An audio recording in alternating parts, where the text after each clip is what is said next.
Ma sœur a envahi mon appartement durant mon voyage, soutenue par nos parents. Ce qu'il ignore? J'ai déménagé il y a 3 semaines.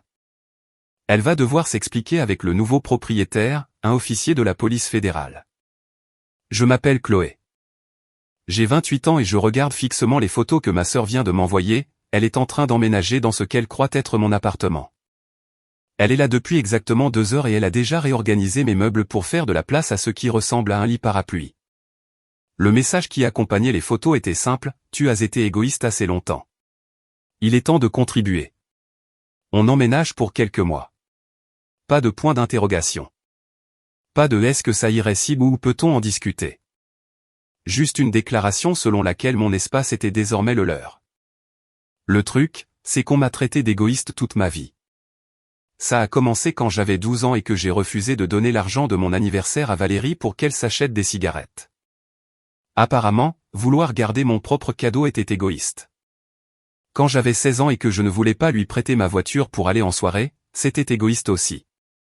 Quand j'ai obtenu mon diplôme universitaire et pris mon propre appartement au lieu de retourner chez mes parents pour aider à payer les factures, eh bien, vous devinez comment cela a été qualifié. Mais voici ce que ma famille n'a jamais compris: je n'étais pas égoïste. J'étais intelligente. Parce qu'à chaque fois que je disais oui à Valérie, à chaque fois que je me pliais en 4 pour l'aider, il lui en fallait plus. Ce n'était jamais assez. Donnez-lui 50 €, elle aura besoin de 100 la semaine prochaine. Laissez-la rester juste une nuit et elle sera toujours sur mon canapé 6 semaines plus tard, mangeant ma nourriture et utilisant mes codes Netflix. Le schéma était toujours le même. Valérie créait une crise, réelle ou fabriquée, et la famille se ralliait autour d'elle parce qu'elle était l'aînée, celle avec des enfants, celle qui n'avait pas de chance. Pendant ce temps, j'étais la fiable, celle qui gérait toujours sa vie, celle qui pouvait se permettre de sacrifier un peu plus. Sauf que j'avais 28 ans et que j'en avais assez d'être le plan B de ma sœur. Je suis actuellement en déplacement professionnel à Bordeaux, à l'autre bout du pays, loin de ce désastre particulier. Mon entreprise m'a envoyé ici pour un projet de conseil d'1 mois, et honnêtement, la distance avec les drames familiaux était un bonus inattendu. Jusqu'à maintenant. Le fils de Valérie, Théo, 11 ans, et sa fille, Léa, 9 ans, avaient été des enfants sages à l'époque où ils entendaient occasionnellement le mot « oh non ». Mais des années de les enfants de Valérie doivent s'exprimer librement les avaient transformés en version miniature de leur mère, des enfants rois, sans limite, et convaincus que les affaires des autres étaient une propriété communautaire. Mon téléphone sonne. Maman. Je laisse passer sur messagerie, mais elle rappelle immédiatement, encore et encore. Au 4e appel, je décroche. Chloé, Dieu merci. Sa voix est essoufflée de soulagement. Valérie nous a raconté ce qui s'est passé. Cette pauvre fille a dû utiliser sa clé de secours parce que tu ne répondais pas à ses appels. Clé de secours. C'est une façon intéressante de décrire l'utilisation du double que j'avais laissé à ma voisine pour les vraies urgences. Bien que je suppose que cela qualifiait d'urgence dans l'esprit de Valérie, l'urgence d'avoir un endroit où vivre après que son dernier petit ami, Damien, l'ait mise à la porte. Maman, elle ne peut pas simplement emménager dans mon appartement sans demander. Oh, chérie, elle a demandé. Elle t'a envoyé 3 SMS hier. Je fais défiler mes messages. Un texte envoyé à 2 heures du matin, besoin endroit pour dormir. Enfant aussi. Ce n'était pas une demande, c'était une information. Elle a les enfants avec elle, continue maman comme si cela expliquait tout. Tu sais à quel point c'est dur pour elle depuis le divorce. Et maintenant avec Damien qui est une telle déception. Damien étant une telle déception, c'était la façon de maman de dire que le dernier petit ami de Valérie en avait finalement eu assez d'entretenir les enfants de quelqu'un d'autre et de payer pour les erreurs d'autrui. Maman, je suis à 800 km de là. Même si je voulais aider, je ne pourrais pas juste. Tu pourrais rentrer plus tôt. C'est la famille, Chloé. La famille passe avant tout. Et voilà. La phrase magique qui était censée me faire tout laisser tomber pour réparer la vie de Valérie encore une fois. Mais voici ce que maman ne savait pas. Ce qu'aucun d'eux ne savait. Je ne rentrerai pas dans cet appartement. J'avais déménagé il y a 3 semaines, avant ce voyage. Le bail était terminé. J'avais trouvé un meilleur endroit à l'autre bout de la ville et j'avais tranquillement installé ma nouvelle vie sans fanfare ni réunion de famille. Je ne leur avais pas parlé du déménagement parce que je savais exactement ce qui se passerait. Il y aurait eu une discussion familiale sur la façon dont j'aurais dû tenir compte des besoins de Valérie. Il y aurait eu des discours culpabilisants sur l'abandon de ma famille. Il y aurait eu des attentes pour que je coordonne mes choix de vie avec la perpétuelle crise du logement de Valérie. Donc, je ne l'avais tout simplement pas mentionné. Je dois y aller, maman. Je suis en retard pour une réunion. Chloé, tu ne peux pas juste. J'ai raccroché et j'ai immédiatement appelé mon ancien propriétaire. Monsieur Mercier était un homme âgé et adorable qui gérait des propriétés depuis 40 ans. Quand j'ai expliqué la situation, sa réponse a été immédiate, « Oh mon Dieu, je l'ai déjà loué à quelqu'un d'autre. Ils ont emménagé hier. » Bien sûr qu'il l'avait fait, parce que c'est ce qui arrive quand on met fin légalement à un bail et qu'on déménage. Quelqu'un d'autre emménage. Qui est le nouveau locataire? Un type bien. Un policier, très calme, très ordonné, il a dit qu'il voulait spécifiquement un endroit où il pourrait avoir la paix après le travail. Un policier, quelqu'un qui n'apprécierait probablement pas de trouver des inconnus dans son appartement légalement loué.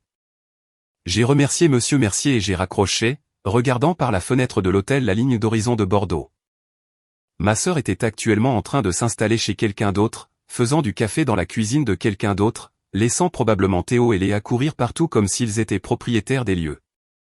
Et quand ce policier très ordonné et très calme rentrerait de son service ce soir, il allait trouver une femme revendiquant des droits familiaux sur un endroit qui n'était pas le sien, avec des enfants à qui l'on n'avait jamais appris que la propriété d'autrui n'était pas leur terrain de jeu. Mon téléphone a vibré avec un autre texto de Valérie, « Merci de partager ton espace. Les enfants adorent leur nouvelle chambre. » Leur nouvelle chambre. Elle avait déjà revendiqué l'espace, attribué les chambres, s'était installée pour ce qu'elle prévoyait clairement être un arrangement à long terme. J'ai éteint mon téléphone et commandé le service d'étage. Demain allait être très intéressant pour ma famille, mais pour ce soir, j'allais profiter de mes dernières heures de paix avant que la tempête ne frappe. La tempête a frappé à exactement 6h47 le lendemain matin. Mon téléphone a explosé de notifications. 17 appels manqués et 43 SMS de divers membres de la famille, chacun plus frénétique que le dernier. Valérie, 6h47, un type tape à la porte en disant que c'est son appartement. Maman, 6h52, Valérie a appelé en pleurant. Qu'est-ce qui se passe? Papa, 7h15, appelle-nous maintenant. Valérie, 7h18, ce maniaque menace d'appeler la police si on ne part pas immédiatement. Où es-tu? J'ai commandé un café et j'ai fait défiler les messages comme si je lisais le scénario d'un feuilleton très dramatique. Sauf que celui-ci mettait en vedette ma famille et leur incapacité totale à saisir le lien de cause à effet. Selon les messages de plus en plus hystériques de Valérie, le policier très ordonné et très calme était rentré de son service de nuit pour trouver les affaires de ma sœur dans son salon et les jouets de ma nièce éparpillés sur son sol. Apparemment, il avait été complètement déraisonnable à ce sujet. Imaginez ça. Un homme déraisonnable de trouver des inconnus chez lui.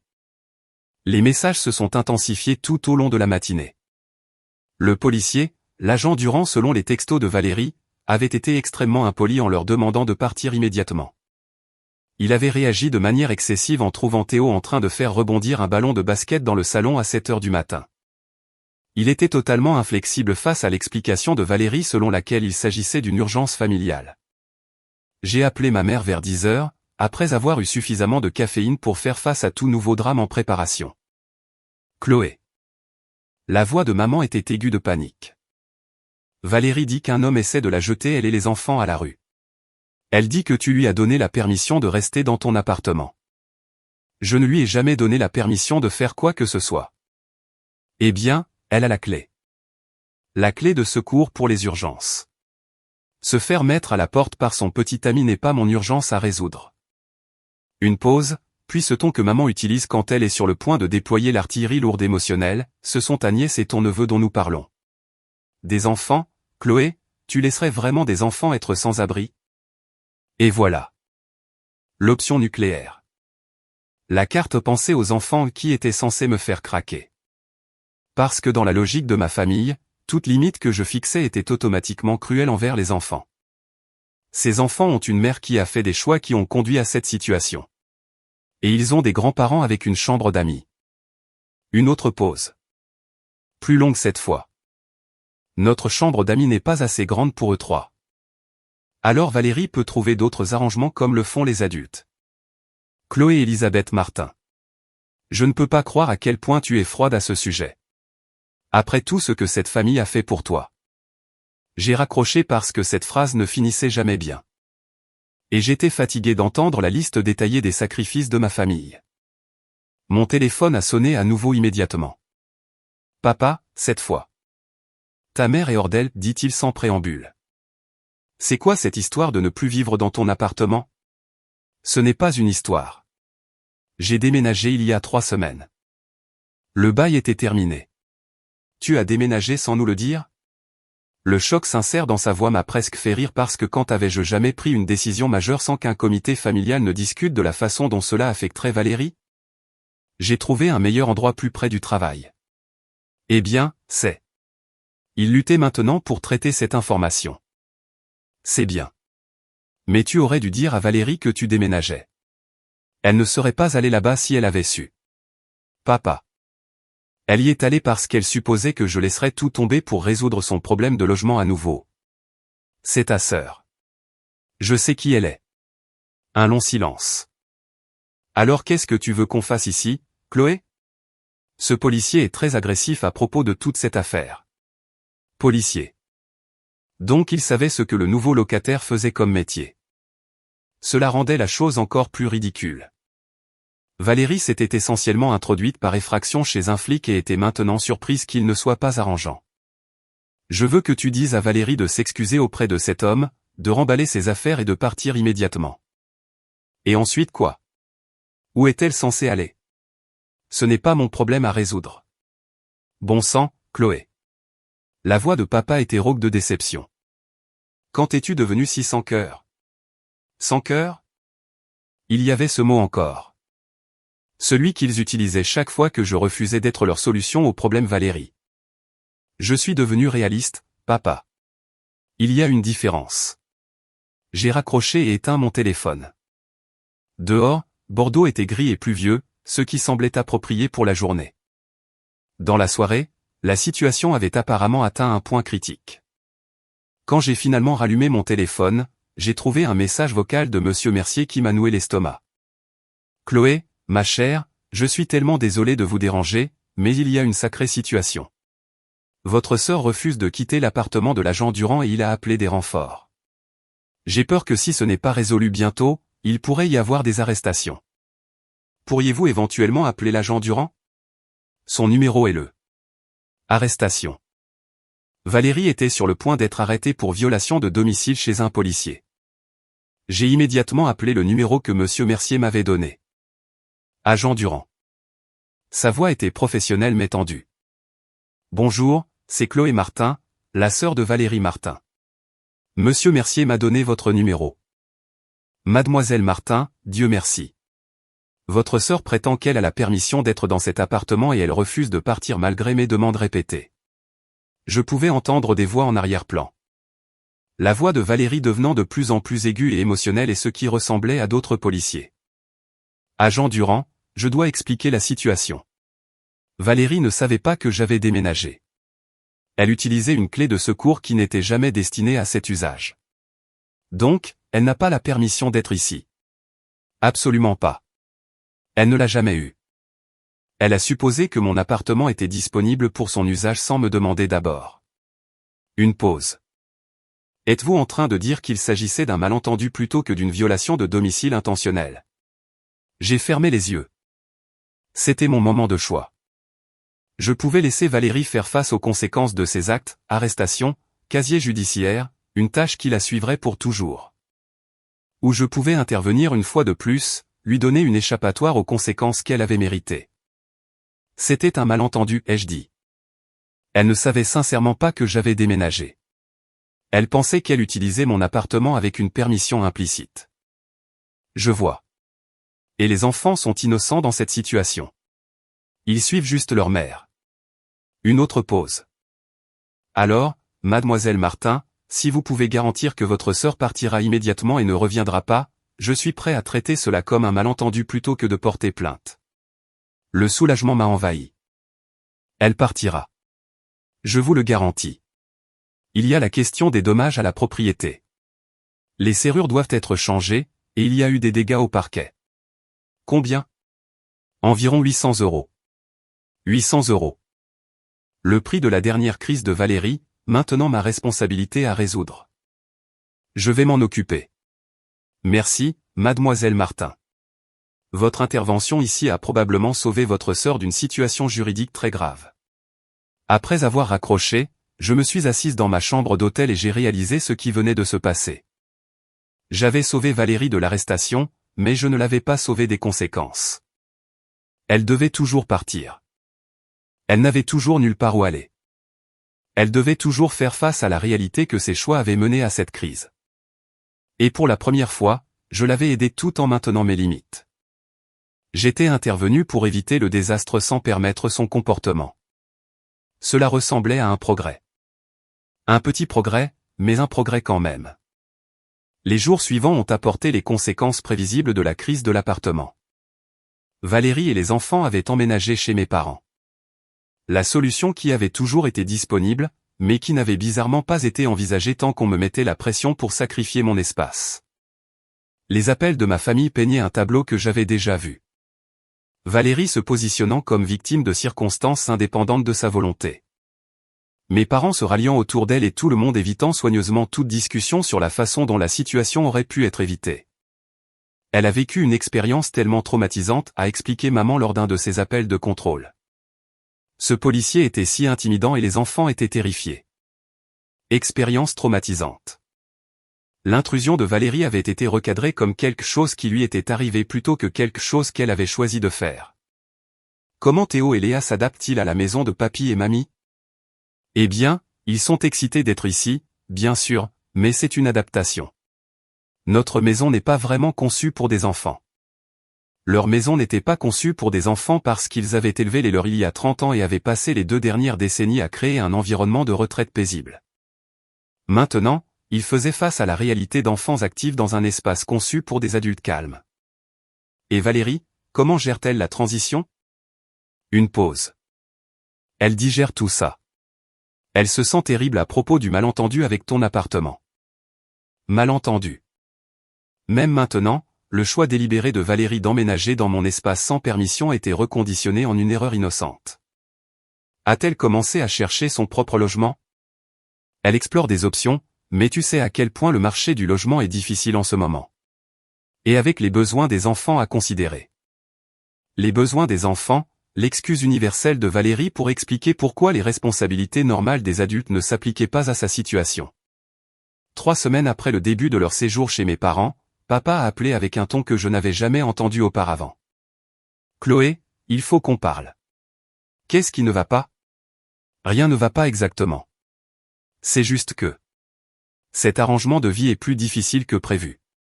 Difficile. La façon diplomatique de papa de dire que Valérie les rendait fous. Quel genre de difficulté? Un long silence. Théo a cassé ma vitrine à trophées hier en jouant au basket dans le salon. La vitrine à trophées.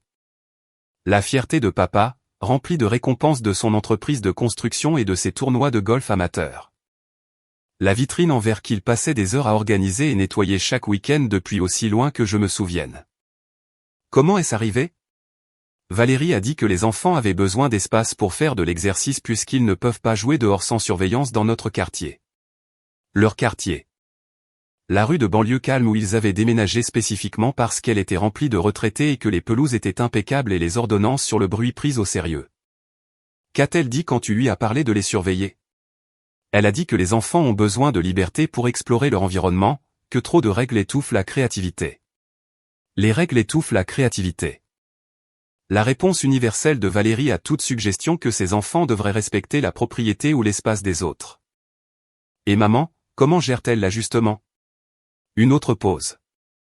Ta mère a du mal. Léa a décidé de se couper les cheveux toute seule hier avec les ciseaux de couture de maman. Dans le salon. J'ai grimacé, imaginant la scène. Le tapis blanc immaculé de maman, probablement maintenant décoré de mèches de cheveux d'une enfant de 9 ans. Où était Valérie pendant ce temps? Au téléphone avec Damien, essayant de le convaincre de la reprendre.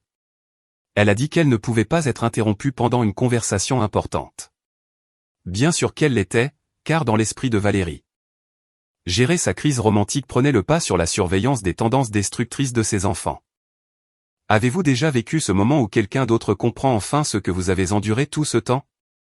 Laissez un commentaire ci-dessous si vous vous êtes déjà senti justifié quand la réalité a rattrapé le déni familial. Papa, combien de temps cet arrangement est-il censé durer? C'est pour ça que j'appelle. Valérie dit qu'elle a besoin d'au moins 6 mois pour trouver le bon endroit pour les enfants. Quelque part avec de bonnes écoles, un jardin, un loyer raisonnable. 6 mois. Les critères de Valérie pour un logement acceptable, loyer abordable dans un quartier parfait avec des écoles idéales, étaient complètement déconnectés de la réalité du marché. C'est quoi son budget? Elle dit qu'elle peut se permettre environ 800 € par mois. 800 € par mois pour un endroit avec un jardin dans un bon secteur scolaire. Valérie cherchait un logement qui n'existait pas à son prix, ce qui signifiait qu'elle prévoyait de rester chez mes parents indéfiniment tout en maintenant la fiction d'une recherche active. Papa, tu me demandes un conseil ou de l'aide? Je demande. Je demande si tu penses qu'il y a des options que nous n'avons pas envisagées. Des options qu'il n'avait pas envisagées. Papa était trop poli pour me demander directement de recommencer à résoudre les problèmes de Valérie. Mais l'implication était claire. Il y a toujours des options. Valérie pourrait baisser ses exigences de logement, prendre un deuxième emploi pour se permettre de meilleurs endroits. Ou s'arranger avec Damien. Elle choisit de ne pas poursuivre ses options parce que rester avec vous est plus facile. Mais la stabilité des enfants. La stabilité des enfants souffre plus de limites incohérentes et de l'absence de conséquences que de vivre dans un appartement plus petit ou de changer d'école. Le silence s'étira assez longtemps pour que je me demande si papa traitait cette perspective pour la première fois. Chloé, je peux te demander quelque chose honnêtement? Bien sûr. Savais-tu que ce serait comme ça quand tu as refusé de la laisser rester dans ton appartement? La question m'a prise au dépourvu. Pas une demande d'argent ou d'intervention, juste de la curiosité pour savoir si j'avais anticipé ce scénario exact. Oui, dis-je simplement. Je le savais.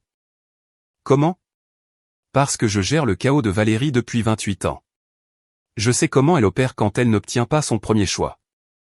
Un autre long silence. Nous pensions que tu étais égoïste. Je sais que vous le pensiez. Nous avions tort, n'est-ce pas? C'était la première fois que l'un de mes parents remettait en question leur gestion de la situation Valérie. La première fissure dans leur front uni de loyauté familiale par-dessus tout. Vous avez fait le choix que vous pensiez être juste à ce moment-là, basé sur les informations que vous aviez. Mais toi, tu savais mieux. Je connaissais Valérie mieux. Et nous n'avons pas écouté. Ce n'était pas vraiment une question, plus une réalisation dite à voix haute. Cette nuit-là, je me suis assise dans mon appartement paisible, mon appartement secret que ma famille ne connaissait toujours pas, et j'ai ressenti quelque chose que je n'avais pas prévu. De la sympathie pour mes parents. Ils apprenaient ce que je savais depuis des années, que permettre l'irresponsabilité de Valérie n'aidait personne, y compris Valérie. Ils découvraient que les bonnes intentions et la loyauté familiale ne pouvaient pas remplacer les limites et les conséquences. Mais ils l'apprenaient à la dure, en vivant avec la réalité quotidienne des choix qu'ils avaient toujours défendus à distance. Une partie de moi se sentait justifiée. Une partie de moi se sentait triste pour la désillusion qu'ils vivaient. Et une partie de moi se demandait si cette crise pourrait enfin motiver de vrais changements dans notre dynamique familiale. Seul le temps nous dirait s'ils apprendraient de cette expérience ou s'ils l'endureraient simplement jusqu'à ce qu'ils puissent trouver quelqu'un d'autre pour gérer la situation Valérie. 6 semaines après le début du séjour de Valérie chez mes parents, maman m'a appelé en pleurant. Chloé, je ne sais plus quoi faire. Maman ne pleurait jamais au téléphone. C'était la diplomate de la famille, celle qui gardait son calme pendant les crises et trouvait des côtés positifs dans des situations impossibles. Qu'est-ce qui s'est passé? Je suis rentré des courses hier et j'ai trouvé que Théo avait envoyé un ballon de basket à travers le lustre de la salle à manger. Celui en cristal. Le lustre de la salle à manger. Celui pour lequel maman avait économisé des mois. Celui qu'elle nettoyait soigneusement chaque printemps et protégeait comme un héritage familial. Où était Valérie? Dans sa chambre avec la porte fermée. Elle a dit qu'elle avait mal à la tête et avait besoin de calme. Du calme? Pendant que son fils détruisait la maison de mes parents. Qu'a-t-elle dit quand tu lui as montré le lustre? que les garçons seront toujours des garçons et qu'on devrait être reconnaissant qu'ils fassent de l'exercice au lieu de rester assis devant des écrans toute la journée. Les garçons seront toujours des garçons. L'excuse universelle de Valérie pour le comportement destructeur de Théo. La même phrase qu'elle avait utilisée quand il avait cassé mon ordinateur portable, rayé ma voiture et s'était servi dans mon porte-monnaie. Maman, d'où m'appelles-tu? De chez tante Catherine. Je reste chez ta tante pour quelques jours. Maman s'était enfuie chez sa sœur. La même maman qui avait passé des années à me faire la leçon sur la loyauté familiale et le fait de rester soudé dans les moments difficiles avait atteint son point de rupture. Comment papa a-t-il réagi quand tu es parti? Il a dit qu'il comprenait, mais que j'abandonnais la famille pendant une période difficile. Abandonner la famille. La même phrase qu'ils avaient utilisée quand j'avais refusé de résoudre la crise du logement de Valérie. Quelle a été la goutte d'eau? Un long silence.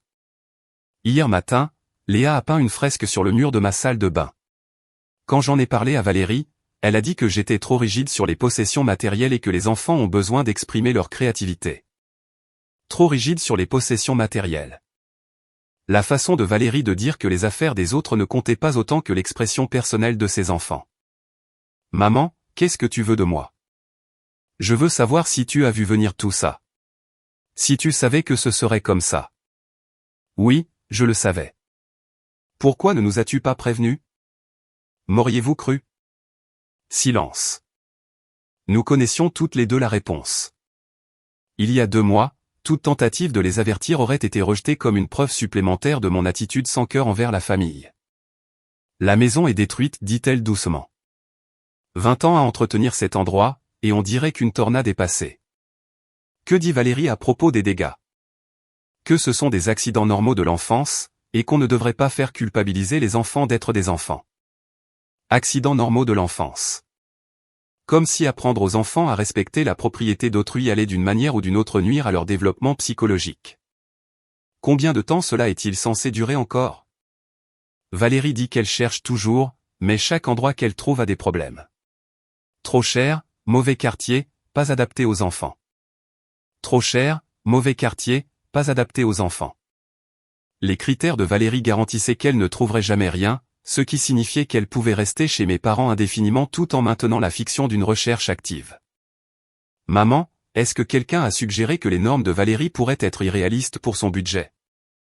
Ton père a essayé de lui en parler.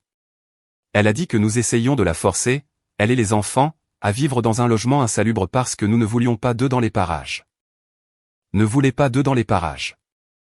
Valérie avait réussi à recadrer des suggestions raisonnables comme preuve de rejet familial. Est-ce que papa s'en sort? Un rire amer. Ton père a 73 ans. Il a pris sa retraite pour lire des livres et travailler dans son jardin. Au lieu de ça, il arbitre les disputes entre Théo et Léa, nettoie les dégâts plus vite qu'il ne peut les réparer, et écoute Valérie se plaindre que nous n'avons pas les bons snacks pour les enfants. L'épuisement dans la voix de maman était profond. Ce n'était pas juste un stress d'ajustement temporaire. C'était une femme qui avait atteint la limite de sa capacité à faire face au chaos. Maman, tu veux mon conseil? Oui. S'il te plaît, dis à Valérie qu'elle a 30 jours pour trouver son propre logement. Peu importe s'il répond à tous ces critères, si elle refuse, dis-lui que tu l'aideras à faire ses valises, mais qu'elle doit partir de toute façon. On ne peut pas jeter notre fille et nos petits-enfants à la rue. Vous ne les jetez pas à la rue. Vous faites respecter des limites raisonnables dans votre propre maison. Valérie a des options. Elle choisit de ne pas les poursuivre parce que rester avec vous est plus facile. Et si elle n'a vraiment nulle part ailleurs où aller? Alors elle trouvera une solution comme le font les autres mères célibataires quand elles ont besoin d'un logement. La clé, c'est que trouver une solution devient sa responsabilité, pas la tienne. Un long silence. Et les enfants? Les enfants bénéficieront plus de voir leur mère prendre la responsabilité de fournir un logement stable que d'apprendre que d'autres personnes résoudront toujours leurs problèmes. Chloé, je peux te demander quelque chose? Bien sûr. Penses-tu que nous avons échoué en tant que parents avec Valérie? La question était si vulnérable, si différente de la position défensive habituelle de maman sur la dynamique familiale que j'ai dû réfléchir à ma réponse avec soin. Je pense que vous l'avez aimée et essayé de la protéger. Mais je pense que vous l'avez protégée de conséquences qui lui auraient appris des leçons importantes sur la responsabilité. Et maintenant elle a 31 ans et ne sait pas comment résoudre ses propres problèmes. Elle sait comment. Elle a juste appris que créer une crise pousse les autres à la résoudre pour elle. Et toi? T'avons-nous failli aussi? J'ai pensé à toutes les fois où j'avais été traité d'égoïste pour vouloir des limites, critiqué pour ne pas être plus généreuse, culpabilisé pour avoir priorisé mes propres besoins. Vous m'avez appris à être autonome. Cela s'est avéré être un cadeau, même si ça ne ressemblait pas à ça à l'époque. Après avoir raccroché, j'ai réalisé que quelque chose avait fondamentalement changé dans ma dynamique familiale. Pour la première fois, mes parents remettaient en question leur approche envers Valérie plutôt que ma réponse à Valérie. Ils vivaient avec les conséquences des choix qu'ils avaient toujours défendus. Et ces conséquences détruisaient leur paix, leur maison et leur mariage. Peut-être que cette crise motiverait enfin de vrais changements. Ou peut-être qu'ils l'endureraient simplement jusqu'à ce qu'ils puissent trouver quelqu'un d'autre pour gérer la situation Valérie. Dans les deux cas, ce n'était plus mon urgence à résoudre. L'intervention familiale est arrivée exactement 2 semaines plus tard, déguisée en invitation à dîner. Juste quelque chose de décontracté, a dit maman quand elle a appelé de chez tante Catherine. Valérie veut vraiment crever l'abcès entre vous deux. Valérie veut vraiment. La formulation était significative car elle signifiait que Valérie avait convaincu mes parents que la réconciliation familiale était sa priorité absolue plutôt que d'éviter la responsabilité du chaos qu'elle avait créé. Quel est l'ordre du jour de ce dîner? Pas d'ordre du jour, chérie, juste du temps en famille. Une chance pour tout le monde de remettre les compteurs à zéro et de repartir sur de nouvelles bases. Remettre les compteurs à zéro et repartir sur de nouvelles bases. La solution préférée de maman aux problèmes compliqués, prétendre que le passé n'a pas existé et avancer avec une amnésie collective sur les conflits précédents. Où se passe ce dîner? À la maison, bien sûr. Valérie a pensé que ce serait sympa de cuisiner pour tout le monde. Valérie cuisinant. C'était presque drôle vu que les compétences culinaires de Valérie se limitaient à réchauffer des plats surgelés et commander des plats à emporter. Qui d'autre sera là? Juste nous. Toi, moi, ton père, Valérie et les enfants. Un petit rassemblement intime où je serais significativement en infériorité numérique face à des gens qui avaient passé des mois convaincus que mon refus de permettre le comportement de Valérie était la cause profonde de tous les problèmes familiaux. Maman, à propos de quoi exactement Valérie veut-elle crever l'abcès?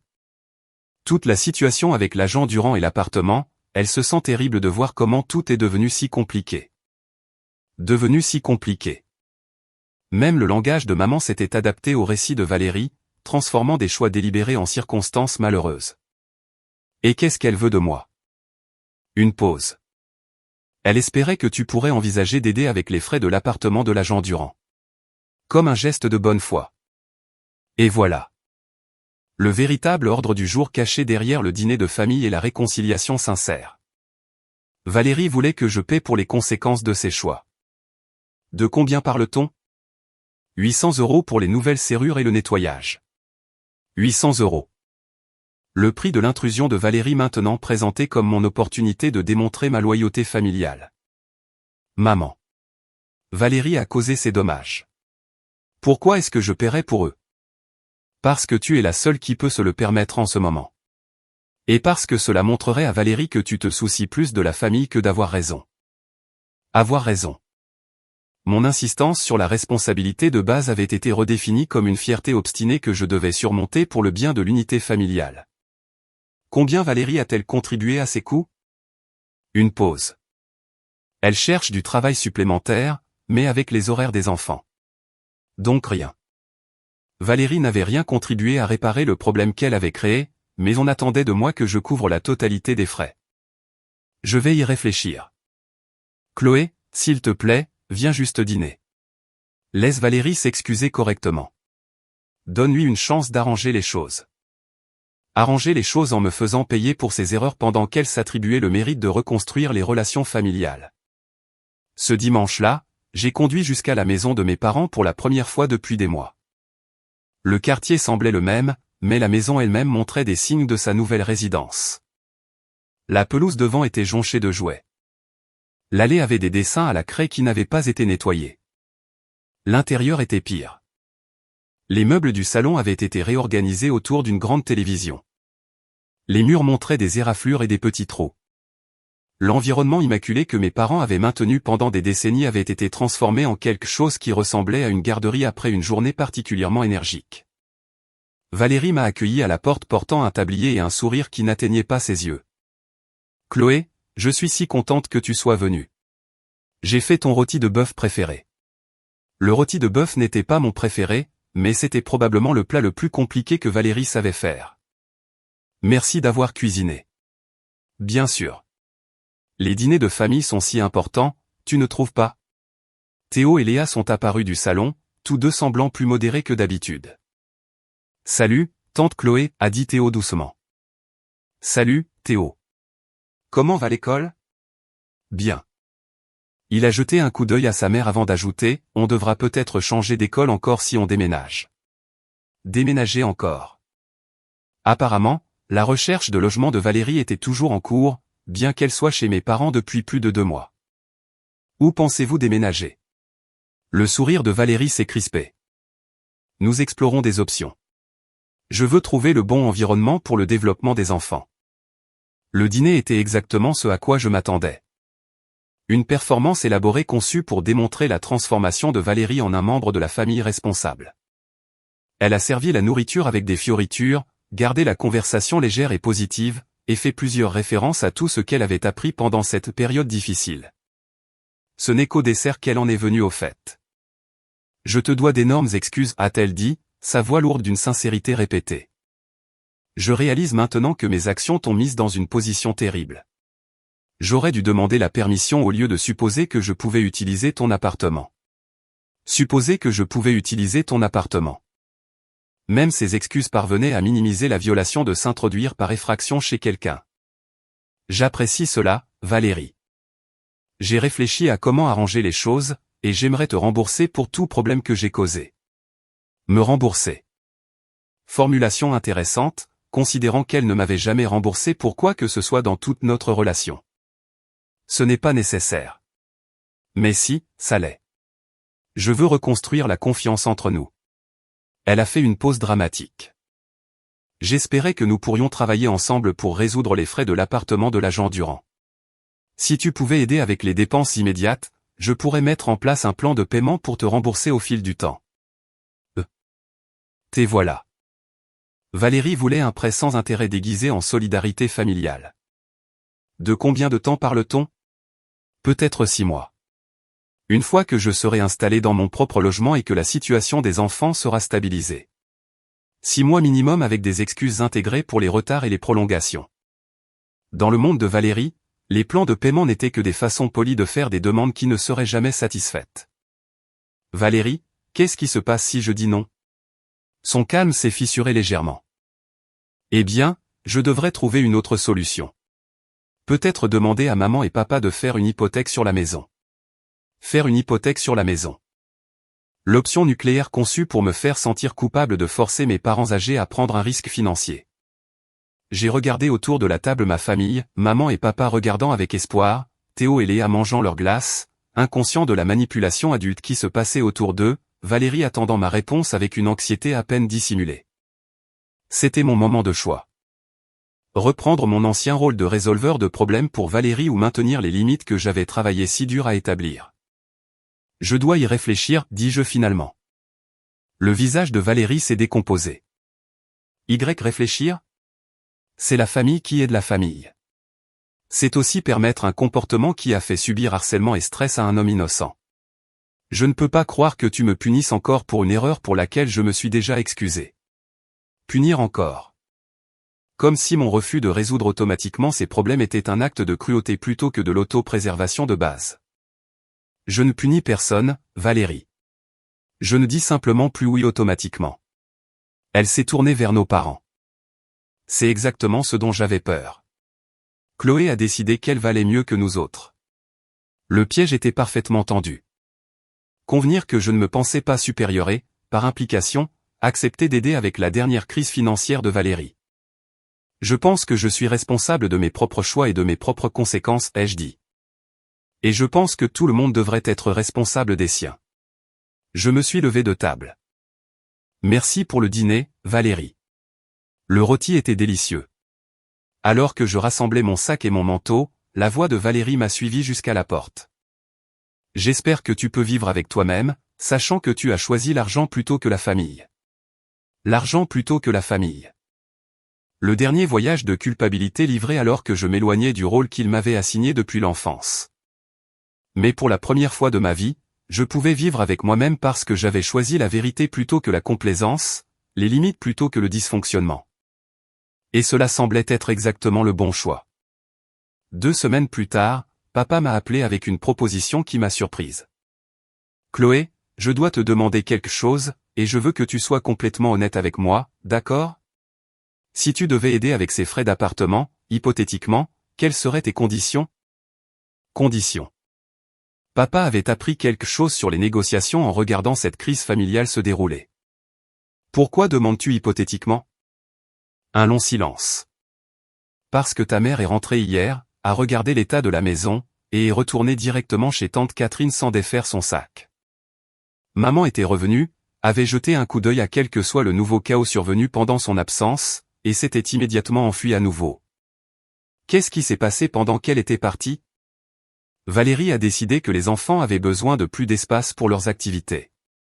Elle a réorganisé tous les meubles, décroché certaines décorations murales de maman pour accrocher les dessins des enfants, et converti la chambre d'amis en ce qu'elle appelle un centre de créativité au point. La chambre d'amis, l'espace soigneusement décoré par maman pour les visiteurs, transformé en atelier d'art pour des enfants à qui on n'avait jamais appris les limites. Et la réaction de maman? Elle n'a pas dit un mot, a juste regardé autour d'elle, pris son sac et est partie. Mais j'ai trouvé un mot sur le comptoir de la cuisine qui disait qu'elle ne reviendrait pas tant que Valérie n'aurait pas déménagé. Un ultimatum. Maman avait atteint sa limite absolue. Papa, si je devais payer ses frais, ma condition serait que Valérie déménage dans les 30 jours. Silence. Elle n'a nulle part où aller, dit-il finalement. Elle a les mêmes options qu'elle avait il y a 4 mois quand elle a décidé de s'introduire dans mon appartement. Elle peut baisser ses standards, obtenir un revenu supplémentaire, ou s'arranger avec Damien. Damien ne la reprendra pas. Alors elle doit explorer d'autres solutions comme le font les adultes quand ils ont besoin d'un logement. Une pause. Chloé, je sais comment cela sonne, mais pourrais-tu envisager de couvrir son premier mois de loyer quelque part juste pour l'aider à s'établir? Premier mois de loyer. La demande était passée de 800 € à potentiellement 1500 ou plus. Papa, si je paie son premier mois de loyer, que se passe-t-il quand elle ne pourra pas payer le deuxième mois? Elle se débrouillera. Le fera-t-elle? Ou y aura-t-il une autre urgence familiale qui nécessitera que quelqu'un d'autre résolve ses problèmes? La question restait suspendue entre nous parce que nous connaissions tous les deux la réponse. Et si on le mettait par écrit, a demandé papa. Une sorte d'accord disant que c'est la dernière aide financière. Un contrat avec Valérie. L'idée était absurde considérant qu'elle n'avait jamais honoré aucun accord devenu gênant. Papa, penses-tu vraiment qu'un morceau de papier changerait le comportement de Valérie? Peut-être si elle comprenait que c'était absolument la dernière fois. Combien de fois lui as-tu dit que c'était la dernière fois? Un long silence. Trop de fois. Et comment cela s'est-il passé? Pas bien. Je pouvais entendre l'épuisement dans sa voix. Ce n'était plus à propos de Valérie. C'était à propos d'un homme de 73 ans essayant de sauver son mariage et sa maison des dommages collatéraux du dysfonctionnement de sa fille. Si je fais ça, dis-je lentement, je dois être clair sur ce que cela signifie. D'accord. Je paie les frais de l'appartement et le premier mois de loyer ailleurs. Coût total environ 2000 €. Valérie déménage dans les 30 jours. Et c'est absolument la dernière aide financière qu'elle reçoit de ma part. Jamais. Plus jamais. Jamais, jamais. Plus d'urgence, plus d'aide temporaire, plus d'obligations familiales pour la renflouer. Et si quelque chose de vraiment grave arrive? Papa, tout avec Valérie est présenté comme vraiment grave. Mais rien de tout cela n'a été assez grave pour la motiver à changer ses habitudes. Une autre pause. Et si elle refuse de déménager même après que tu aies payé pour son nouvel endroit? Alors toi et maman faites respecter la limite. Vous lui dites qu'elle doit partir, qu'elle est ailleurs où aller ou non. Chloé. Papa, tu ne peux pas me demander de résoudre le problème de logement de Valérie et ensuite refuser d'appliquer la solution quand elle la trouve gênante. Laisse-moi parler à ta mère. Tu as une semaine pour décider. Après ça, la situation de logement de Valérie devient quelque chose que vous gérez sans mon implication.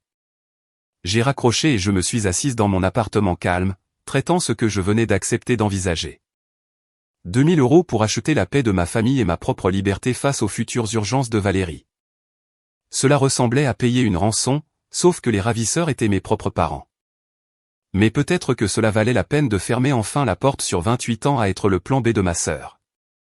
La question était de savoir si Valérie resterait réellement partie ou si c'était juste le dernier d'une série de sauvetages familiaux qui se répéteraient chaque fois que la vie deviendrait difficile. Basé sur son historique, je n'étais pas optimiste quant à sa capacité d'apprentissage. Mais j'étais optimiste quant à ma propre capacité à m'en tenir aux limites une fois qu'elles étaient clairement établies et payées à l'avance. Papa a rappelé en moins de 24 heures. Nous acceptons tes conditions. Pas de négociation, pas de demande de modification, pas de tentative de marchander pour de meilleures conditions. Papa sonnait comme un homme qui était à court d'options et de patience dans la même mesure. Comment maman a-t-elle réagi ? Elle a dit de te dire qu'elle est désolée qu'il nous ait fallu si longtemps pour comprendre ce que tu as géré toutes ces années. Des excuses de maman pour avoir douté de mon évaluation du comportement de Valérie et de mon besoin de limites protectrices. Et Valérie ? Valérie est moins enthousiaste à propos de l'arrangement. Je pouvais imaginer que Valérie s'attendait probablement à ce que mes parents négocient en son nom. Pour trouver un terrain d'entente qui lui permettrait de garder les avantages du soutien familial sans l'inconvénient de déménager réellement. Qu'est-ce qu'elle a dit exactement ? Que 30 jours ne suffisent pas pour trouver un endroit décent. Que précipiter les décisions de logement sous pression n'est pas juste pour les enfants. Que la famille devrait se soutenir à travers les transitions au lieu de poser des ultimatums. La famille devrait se soutenir. La réponse standard de Valérie à toute situation qui nécessitait un effort ou un sacrifice de sa part. Lui as-tu expliqué que ce n'est pas un ultimatum ? C'est une offre avec conditions. J'ai essayé. Elle a dit que les conditions étaient conçues pour l'humilier et prouver qu'elle est un fardeau pour la famille. L'humilier. Valérie avait réussi à recadrer son expulsion de la maison de mes parents comme une attaque personnelle plutôt que comme une conséquence naturelle du fait d'avoir rendu leur maison invivable. A-t-elle commencé à chercher des appartements ? Elle dit qu'elle l'a fait, mais chaque endroit qu'elle a trouvé a des problèmes. Trop cher, mauvais quartier, pas adapté aux enfants. Les critères de Valérie garantissaient qu'elle ne trouverait jamais rien, ce qui signifiait qu'elle pouvait rester indéfiniment tout en maintenant la fiction d'une recherche active. C'est quoi sa fourchette de prix ? Elle dit qu'elle a besoin d'au moins un T3 pour moins de 1000 € par mois, de préférence avec un jardin. 1000 € par mois pour un T3 avec jardin. Les attentes budgétaires de Valérie étaient complètement déconnectées de la réalité du marché. Papa, ce budget pourrait lui obtenir un petit T2 dans un quartier moins désirable. Je sais. J'ai essayé d'expliquer ça, mais elle dit qu'elle ne sacrifiera pas le bien-être de ses enfants pour respecter une date limite arbitraire. Date limite arbitraire. Mon exigence de 30 jours avait été redéfinie comme cruelle et déraisonnable. La date limite tient toujours, ai-je dit fermement. 30 jours à partir d'aujourd'hui où l'offre expire. Et si elle trouve un endroit mais a besoin d'aide avec la caution ?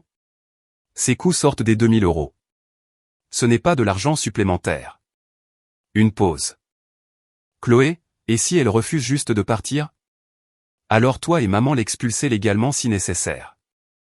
On ne peut pas jeter notre fille à la rue. Vous ne la jetez pas dehors. Vous faites respecter des limites raisonnables dans votre propre maison. Valérie a des options. Elle choisit de ne pas les poursuivre parce que rester avec vous est plus facile. La vérité s'est installée entre nous. Valérie n'était pas impuissante. Elle était simplement habituée à ce que ses problèmes soient résolus par d'autres personnes. 3 jours plus tard, Valérie m'a appelé elle-même. Chloé, il faut qu'on parle.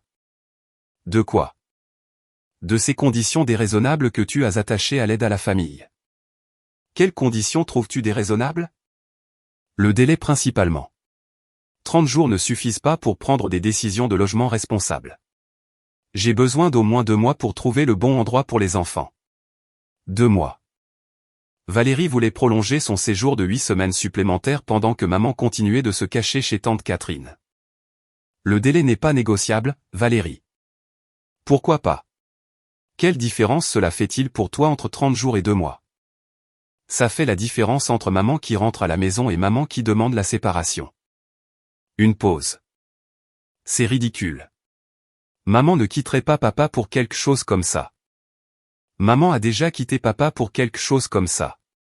Elle est partie depuis 3 semaines. C'est de la manipulation émotionnelle. C'est riche venant de quelqu'un qui a construit sa vie autour de la manipulation des émotions familiales pour éviter les conséquences. Valérie, je t'offre 2000 € et 30 jours pour trouver un logement.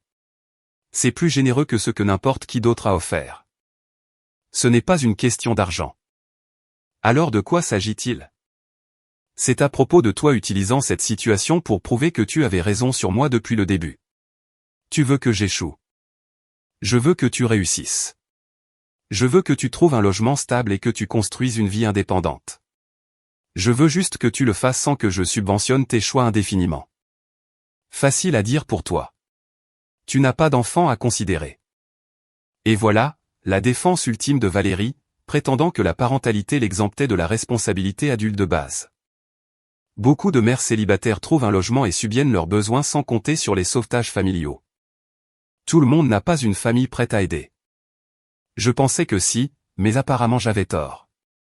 Le voyage de culpabilité était parfaitement exécuté. J'abandonnais ses enfants, détruisais les liens familiaux, échouais au test de base de loyauté. Valérie, l'offre tient jusqu'à vendredi prochain. C'est à prendre ou à laisser. Et si tu laisses, alors tu te débrouilles pour ta situation de logement sans mon implication. J'ai raccroché, me sentant complètement calme à l'idée de tenir bon sur les limites que j'avais établies. 27 jours plus tard. Valérie a trouvé un appartement le jeudi, avec 2 jours d'avance. Un T3 dans un complexe de logements sociaux à l'autre bout de la ville, pas le paradis de banlieue avec jardin et école parfaite qu'elle avait imaginé, mais un logement réel qu'elle pouvait se permettre avec ses revenus. Le déménagement s'est fait sans cérémonie ni adieu dramatique. Valérie a fait ses valises tout en maintenant un commentaire continu sur la façon dont elle était forcée de partir par des attentes irréalistes et une compassion familiale insuffisante. J'ai transféré l'argent comme promis. 800 € pour les dommages de l'appartement de l'agent Durand. 1200 € pour le premier mois de loyer et la caution de Valérie. 2000 € pour acheter la paix de ma famille et ma propre liberté face aux futures urgences de Valérie. Maman est rentrée à la maison le jour après le déménagement de Valérie et a passé le week-end à évaluer les dégâts. Les coûts de réparation étaient considérables. Nouvelle moquette partout au rez-de-chaussée, nettoyage professionnel de tous les meubles, réparation aux murs et aux portes, remplacement du lustre et de la vitrine à trophées. La facture finale dépassait les 4000 €. J'ai payé ce que j'avais promis. Mes parents ont couvert le reste sans se plaindre, ce qui me disait exactement à quel point ils avaient été désespérés de récupérer leur maison. Pendant 2 semaines, la maison a été calme. Maman et papa ont repris leur routine de retraite faite de lecture, de jardinage et de dîner paisible ensemble. Les jouets ont disparu de la pelouse avant. Les éraflures ont été repeintes. La chambre d'amis a retrouvé sa vocation première. Puis Valérie a appelé. Chloé, je voulais te remercier de m'avoir aidé à m'installer dans le nouvel endroit. Me remercier. C'était inattendu. Valérie exprimait rarement de la gratitude, surtout quand cela reconnaissait la générosité de quelqu'un d'autre. Comment Théo et Léa s'adaptent-ils? Vraiment bien. Théo aime sa nouvelle école et Léa s'est fait des amis avec la fille d'à côté. C'est super à entendre. En fait, c'est pour ça que j'appelle. Les enfants ont demandé de tes nouvelles, se demandant quand ils verraient leur tante à nouveau. Les enfants ont demandé. La façon diplomatique de Valérie de tester si mon aide financière avait réinitialisé notre relation à sa dynamique précédente. Ils sont les bienvenus pour m'appeler quand ils veulent. Je pensais plus à une visite. Peut-être que tu pourrais venir dîner ce week-end. Une invitation à dîner. Valérie sondait déjà les limites de notre nouvel arrangement. Je ne suis pas disponible ce week-end. Et le week-end prochain? Je te ferai savoir. Une pause. Chloé, j'ai l'impression qu'il y a encore une tension entre nous qui n'a pas besoin d'être là. Tension. Le mot de Valérie pour mon refus de prétendre que notre relation pouvait simplement revenir à la normale. Quel genre de tension? Comme si tu étais encore en colère à propos de ce qui s'est passé avec la situation de l'appartement. La situation de l'appartement? Même maintenant, Valérie ne pouvait pas décrire ses actions avec précision. La violation de domicile était devenue une situation. Je ne suis pas en colère, Valérie. Je ne suis juste pas intéressé à reprendre nos vieux schémas. Quel schéma? Le schéma où tes urgences deviennent mes obligations. Où la loyauté familiale est mesurée par ma volonté de sacrifier mes ressources pour ton confort. Ce n'est pas juste. Je ne t'ai jamais demandé de sacrifier quoi que ce soit. Jamais demandé de sacrifier quoi que ce soit. Valérie avait perfectionné l'art de créer des crises qui nécessitaient les ressources des autres tout en maintenant un déni plausible. Valérie, comprends-tu pourquoi j'ai eu besoin de fixer des limites? Honnêtement, non. Je pense que tu as décidé que tu en avais marre de faire partie de cette famille et que tu as trouvé des excuses pour justifier de t'éloigner. Dans l'esprit de Valérie. Mes limites n'étaient pas une question d'autopréservation. C'était une question de rejet des obligations familiales par égoïsme.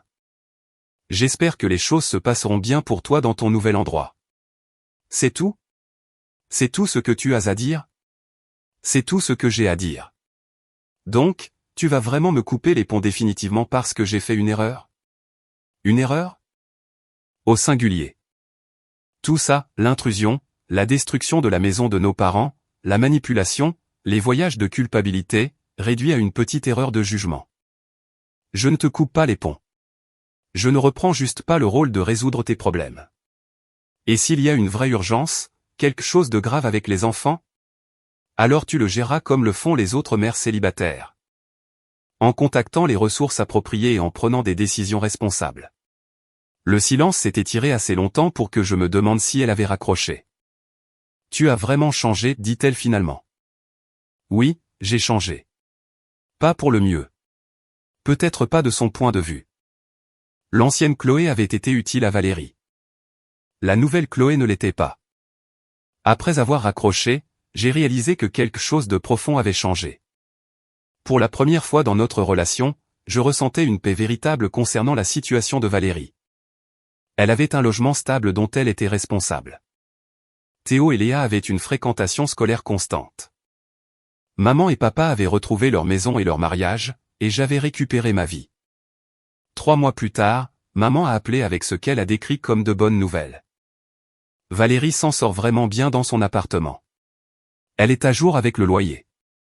Les enfants semblent installés. Et elle parle même de prendre des cours au CNAM. C'est super, maman. Elle voit aussi quelqu'un, un homme gentil qu'elle a rencontré à l'école de Théo. Il semble très stable, très responsable. Un homme stable et responsable qui ne savait probablement pas encore que Valérie s'attendait à ce que ses partenaires romantiques subventionnent son mode de vie et résolvent ses problèmes logistiques. J'espère que ça marchera pour elle. Elle m'a demandé de te dire qu'elle est désolée de la façon dont les choses sont devenues si compliquées entre vous deux. Des excuses livrées par intermédiaire. La méthode préférée de Valérie pour exprimer des regrets sans reconnaître de tort spécifique. J'apprécie cela. Penses-tu que tu pourrais envisager de l'inviter pour Noël? Les enfants manquent vraiment à leur tante. Le dîner de Noël. Maman testait si assez de temps s'était écoulé pour que je reprenne les traditions familiales incluant Valérie. Je vais y réfléchir. Elle a vraiment changé, Chloé. Vivre de manière indépendante lui a fait du bien. Peut-être que oui.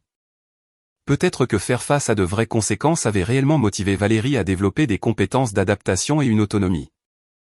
Ou peut-être qu'elle était simplement entre deux crises, profitant d'une stabilité temporaire avant la prochaine urgence qui nécessiterait une intervention familiale.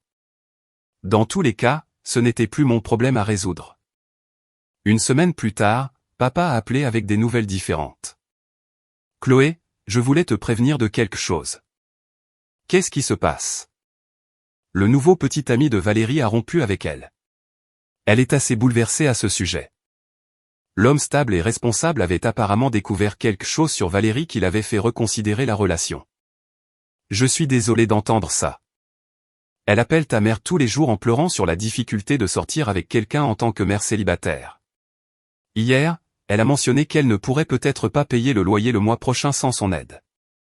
Sans son aide. Valérie s'attendait apparemment à ce que son nouveau petit ami contribue à ses dépenses après seulement 3 mois de relation. Qu'est-ce que maman lui a dit? Qu'elle doit gérer ses propres finances. Mais Chloé, j'ai peur qu'elle te demande de l'aide. Si elle le fait, je dirai non. Même si elle présente ça comme une urgence? Surtout à ce moment-là. Une pause. Je dois te demander, ne vas-tu vraiment plus jamais l'aider? Quoi qu'il arrive. C'était la question que j'attendais. Le test pour savoir si mes limites étaient réelles ou juste un levier temporaire dans les négociations familiales.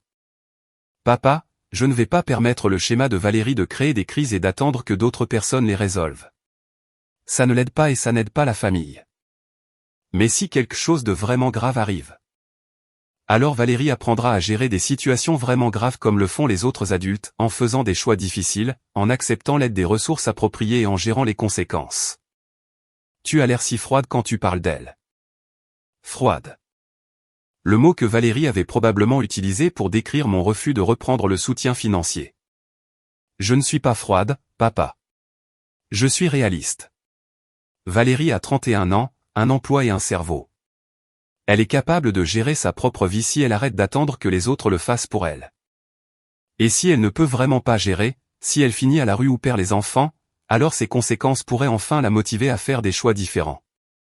Le silence qui a suivi était lourd de la désapprobation de papa. Je n'aurais jamais pensé t'entendre dire ça de ta propre sœur. Il y a 5 ans, je ne l'aurais pas dit. Mais il y a 5 ans, je prétendais encore que permettre à Valérie de faire n'importe quoi était la même chose que de l'aimer. Après avoir raccroché, j'ai réalisé que cette conversation avait été inévitable. Ma famille testait ma résolution. Voir si la stabilité apparente de Valérie avait adouci ma position sur les limites. Ce n'était pas le cas. Au contraire, le bref succès de Valérie à gérer sa propre vie prouvait qu'elle était capable d'indépendance quand les circonstances l'exigeaient. Le fait qu'elle positionnait déjà sa prochaine crise de la rupture, les problèmes potentiels de loyer ou comme des urgences familiales prouvaient qu'elle n'avait en fait rien appris de fondamental sur la responsabilité personnelle. Mon téléphone a sonné 1 heure plus tard. Valérie appelait de son propre numéro pour la première fois depuis des mois. Chloé, j'ai vraiment besoin de te parler. De quoi?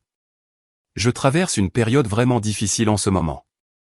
Mathieu, mon copain, a mis fin à notre relation et je ne sais pas comment je vais tout gérer toute seule. Tout gérer toute seule.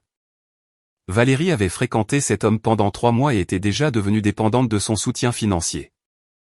Je suis désolé que la relation n'ait pas fonctionné. Ce n'est pas juste ça. Il m'aidait avec certaines dépenses et maintenant je ne sais pas comment je vais payer le loyer le mois prochain. Et voilà. La crise qui nécessiterait une intervention familiale. Pile à l'heure. Quelles sont tes options? C'est pour ça que j'appelle. J'espérais que peut-être tu pourrais m'aider juste cette fois. Juste jusqu'à ce que je retombe sur mes pieds. Juste cette fois. Juste jusqu'à ce que je retombe sur mes pieds. Les mêmes phrases que Valérie avait utilisées des dizaines de fois au fil des ans. Valérie, je ne vais pas t'aider financièrement. Même si je risque de perdre mon appartement. Même à ce moment-là. Et Théo et Léa? Tu les laisserais vraiment être sans abri? La carte des enfants déployée avec un timing parfait. Théo et Léa ne seront pas sans abri. Tu trouveras une solution parce que tu y seras obligé. Je ne peux pas croire que tu vas m'abandonner quand j'ai le plus besoin de toi. M'abandonner. Le langage de la victimisation conçu pour me faire sentir coupable de maintenir des limites. Je ne t'abandonne pas, Valérie. Je refuse de permettre ton schéma d'irresponsabilité financière. Ce n'est pas un schéma. C'est une urgence. C'est la même urgence que tu as depuis 15 ans. La seule chose qui change, c'est l'excuse. J'ai raccroché avant qu'elle ne puisse répondre. Mon téléphone a immédiatement recommencé à sonner. Valérie, puis maman, puis papa. Je les ai tous laissés aller sur messagerie. Au matin, j'avais 12 appels manqués et 7 messages vocaux. Toutes des variations sur le thème que j'étais sans cœur envers ma sœur en difficulté. Mais j'avais aussi quelque chose que je n'avais jamais eu auparavant, une confiance totale que mes limites étaient nécessaires et appropriées. Valérie résoudrait son problème de loyer parce qu'elle y serait obligée. Elle trouverait des ressources, ferait des choix difficiles, ou ferait face à des conséquences qui pourraient enfin motiver de vrais changements dans son comportement. Et pour la première fois de ma vie d'adulte, ce processus se produirait sans mon implication. Cela ressemblait à de la liberté. Les appels de ma famille ont continué pendant 3 jours, chacun plus désespéré que le dernier. Le loyer de Valérie était dû dans une semaine. Elle avait épuisé ses économies pendant sa relation avec Mathieu. Elle avait fait une demande d'aide d'urgence, mais la liste d'attente était de plusieurs mois. Elle faisait face à l'expulsion et à une potentielle situation de sans-abrisme avec 2 enfants. Selon les messages vocaux de plus en plus frénétiques, c'était différent de toutes ces crises précédentes parce que les enjeux étaient tellement plus élevés. La stabilité des enfants était en danger. Valérie parlait de tout abandonner. La famille se ralliait autour d'elle pendant cette véritable urgence. Le jeudi, maman m'a appelé au travail en pleurant. « Chloé, s'il te plaît. Je t'en supplie juste cette fois. Maman, nous avons déjà eu cette conversation. Pas à propos de ça. C'est différent. Valérie pourrait perdre les enfants si elle devient sans abri. Les services sociaux pourraient s'en mêler. Les services sociaux, la menace nucléaire qui était censée me faire abandonner mes limites et sauver Valérie des conséquences de ses choix. Maman, si Valérie perd son logement, ce ne sera pas parce que j'ai refusé de payer son loyer. Ce sera parce qu'elle a pris des décisions financières basées sur le revenu de quelqu'un d'autre au lieu du sien. Elle ne savait pas que la relation allait se terminer. Ce qui est exactement pourquoi. Les adultes ne deviennent pas financièrement dépendants de quelqu'un qu'ils fréquentent depuis 3 mois. Tu es si froide à ce sujet. Je suis réaliste à ce sujet. Une pause. Et si nous contribuions tous? Moi, ton père, peut-être ta tante Catherine. Si tout le monde aidait un peu. Alors vous permettriez l'irresponsabilité de Valérie en groupe au lieu d'individuellement. Chloé, ce sont ta nièce et ton neveu dont nous parlons. Oui, ce sont eux. Et la meilleure chose que je puisse faire pour eux est de refuser de leur apprendre que d'autres personnes résoudront toujours les problèmes de leur mère. Maman pleurait plus fort maintenant. Je ne peux pas croire que tu es devenue cette personne. Cette personne. Quelqu'un qui maintenait des limites au lieu de sacrifier constamment mes ressources pour les mauvais choix des autres. Je suis devenu quelqu'un qui comprend la différence entre aider et favoriser. J'ai raccroché et j'ai immédiatement bloqué les numéros de mes parents pour le reste de la journée. J'avais besoin d'espace pour penser sans manipulation émotionnelle constante. Ce soir-là, j'ai débloqué leur numéro pour trouver 14 appels manqués et un SMS de papa qui disait simplement « Appelle-moi ». C'est important. Quand j'ai rappelé, papa semblait épuisé. Valérie a appelé en panique ce soir. Elle dit qu'elle doit quitter l'appartement d'ici dimanche ou faire face à une procédure d'expulsion. D'accord. D'accord? C'est tout ce que tu as à dire? Papa, qu'est-ce que tu veux que je dise? Valérie a créé cette crise en prenant de mauvaises décisions financières. Maintenant, c'est à elle de la résoudre. Et si elle ne peut pas la résoudre, alors elle subira les conséquences de ces mauvaises décisions. Peut-être que ces conséquences motiveront de meilleurs choix à l'avenir. Un long silence. Ta mère veut lui donner l'argent. C'est le choix de maman. Nous n'avons pas 1500 € dans notre fonds d'urgence. Alors elle ne peut pas donner 1500 € à Valérie. Elle parle de prendre une hypothèque sur la maison. Une hypothèque. Maman était prête à mettre leur sécurité de retraite en danger plutôt que de laisser Valérie faire face aux conséquences de ses choix. Papa, c'est une idée terrible. Je sais que c'est une idée terrible, mais je ne sais pas comment l'arrêter sans paraître sans cœur envers les petits-enfants. Tu l'arrêtes en soulignant que d'hypothéquer votre retraite pour payer le loyer de Valérie ne résout pas le problème fondamental de Valérie. Ça retarde juste la prochaine crise tout en créant une nouvelle crise pour toi et maman. Veux-tu lui parler? Elle t'écoutera peut-être. Elle ne m'écoutera pas à ce sujet. Dans son esprit, je suis la fille qui a abandonné la famille au moment où elle en avait le plus besoin. Qu'est-ce que tu penses qu'on devrait faire? C'était la première fois que papa me demandait conseil sur la gestion de Valérie plutôt que de me demander de résoudre les problèmes de Valérie directement. Je pense que tu devrais dire à Valérie que tu n'as pas l'argent pour aider et qu'elle doit explorer d'autres options. Colocataire, déménager dans un endroit moins cher, demander une pension alimentaire à Damien, prendre un deuxième emploi. Il y a des solutions qui ne nécessitent pas de renflouement familial. Et si elle dit qu'elle a déjà exploré ces options? Alors elle les explore plus fort. Ou elle fait face aux conséquences de ne pas trouver de solution.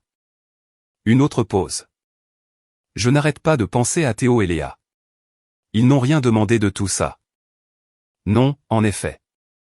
Mais ils ne bénéficient pas non plus d'apprendre que l'irresponsabilité de leur mère sera toujours sauvée par des grands-parents qui sacrifient leur propre sécurité.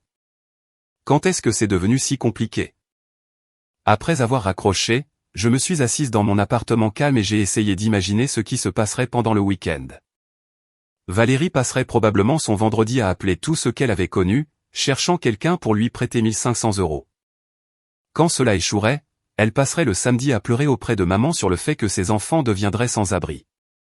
D'ici dimanche, maman céderait probablement et accepterait l'hypothèque. Ou peut-être, juste peut-être, Valérie résoudrait réellement son propre problème. Elle trouverait un colocataire, négocierait avec son propriétaire, demanderait une aide d'urgence ou découvrirait des ressources qu'elle n'avait jamais pris la peine de rechercher auparavant. Dans tous les cas, ce n'était pas mon urgence à résoudre. Le dimanche soir, papa a appelé avec une mise à jour. Valérie a trouvé une colocataire. Ah bon? Une autre mère célibataire de l'école de Théo. Elles vont partager le loyer et les charges. Une colocataire. Valérie avait réellement résolu son propre problème par ses propres efforts. C'est une excellente nouvelle. Ça l'est. Bien que Valérie soit contrariée de devoir partager l'espace avec les enfants de quelqu'un d'autre. Bien sûr qu'elle l'était.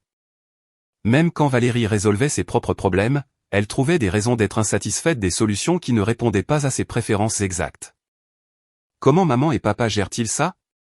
Ta mère est soulagée mais déçue que Valérie ne soit pas venue nous voir pour de l'aide. Déçue que Valérie ne soit pas venue les voir pour de l'aide. Maman était en fait contrariée que Valérie ait trouvé l'indépendance au lieu de nécessiter une intervention familiale. Et toi? Je suis fier d'elle pour s'être débrouillée et reconnaissant de ne pas avoir à prendre une hypothèque. Après avoir raccroché, j'ai réalisé que quelque chose de significatif s'était produit. Valérie avait fait face à une véritable crise et l'avait résolue sans aide familiale. Elle avait été forcée de devenir ingénieuse et elle avait découvert qu'elle était capable de trouver des solutions quand les renflouements n'étaient pas disponibles. C'était exactement ce que j'avais espéré qu'il se passerait quand j'avais commencé à maintenir des limites. Que Valérie se souvienne ou non de cette leçon lors de sa prochaine crise restait à voir, mais au moins maintenant, il y avait la preuve qu'elle pouvait résoudre ses propres problèmes quand elle le devait. L'arrangement de colocation a duré exactement 6 semaines. Papa m'a appelé un mardi matin, la voix serrée de frustration. La situation de logement de Valérie s'est effondrée. Elle et la colocataire ont eu une sorte de conflit, et maintenant elle cherche un nouvel endroit. Une sorte de conflit. Je pouvais imaginer ce que cela signifiait. Valérie s'était probablement attendue à ce que sa colocataire s'adapte à l'horaire de ses enfants, partage les charges de manière inégale ou fournisse des services de garde gratuits. Qu'est-ce qui s'est passé? Valérie dit que la femme était déraisonnable concernant les règles de la maison. Apparemment, elle voulait que Valérie surveille les enfants de plus près et contribue aux horaires de ménage. Surveille les enfants de plus près. La colocataire de Valérie avait commis l'erreur d'attendre une éducation de base et des responsabilités ménagères partagées. Où loge Valérie maintenant? Avec nous. Temporairement. Temporairement. Le mot qui ne signifiait jamais temporairement quand il s'agissait de Valérie. Papa, je sais ce que tu penses, mais c'est vraiment temporaire. Juste jusqu'à ce qu'elle trouve un autre endroit. Depuis combien de temps est-elle de retour? 3 jours. Et avant que tu ne demandes, oui, la maison est à nouveau le chaos. Mais ta mère et moi en avons discuté, et nous pouvons gérer quelques semaines de désagrément. Quelques semaines de désagrément. Papa se préparait déjà à la réalité à long terme du retour de Valérie. Quel est son budget logement cette fois? Elle dit qu'elle a appris sa leçon sur la dépendance aux colocataires. Elle veut son propre endroit, quelque chose de stable pour les enfants. Son propre endroit. Valérie avait d'une manière ou d'une autre conclu que le problème avec son arrangement précédent était le partage de l'espace plutôt que son incapacité à respecter les limites des autres. Et son budget pour ce propre endroit. Une pause.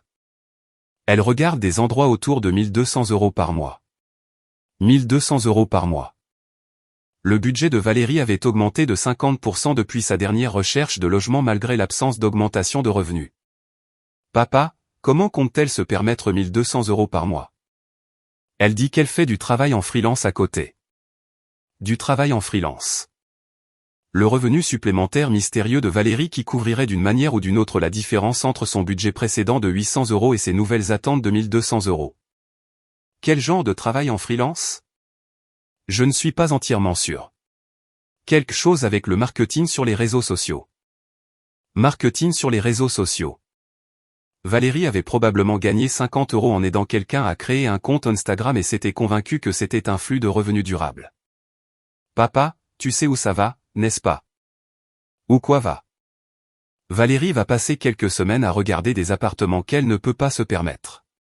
Déclarer que le marché du logement est impossible et s'installer pour un séjour prolongé pendant qu'elle y trouve des solutions au point. Elle a promis que ce serait temporaire. Elle promet beaucoup de choses. Une pause.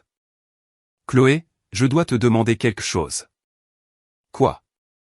Vas-tu un jour pardonner à Valérie?